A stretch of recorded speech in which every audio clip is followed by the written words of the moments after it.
ஒரு முறை நபி ஸல்லல்லாஹு அலைஹி வஸல்லம் அவர்கள் ஜனாசா தொட வைத்து விட்டு திரும்பினார்கள். கடுமையான தலைவலி, கடுமையான காய்ச்சல்.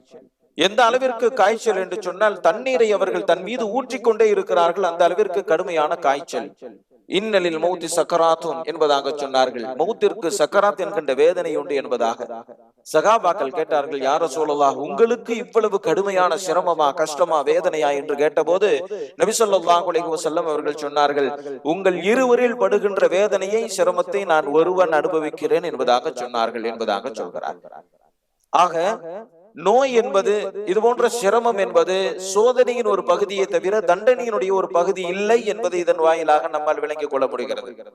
நபி ஸல்லல்லாஹு அலைஹி வஸல்லம் அவர்கள் மட்டுமல்ல, 30 வயசு 20 வயசு தாண்டுகிற போதெல்லாம் நபி ஸல்லல்லாஹு அலைஹி வஸல்லம் அவர்களுடைய மகள்கள் நோயால் இந்த உலகத்தை விட்டு மறைந்து விட்டார்கள்.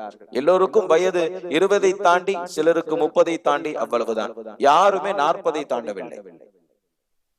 நபி ஸல்லல்லாஹு அலைஹி வஸல்லம் அவர்களுடைய பேர குழந்தைகள் நோயால் பாதிக்கப்பட்டு இந்த உலகத்தை விட்டு மறைந்திருக்கிறார்கள்.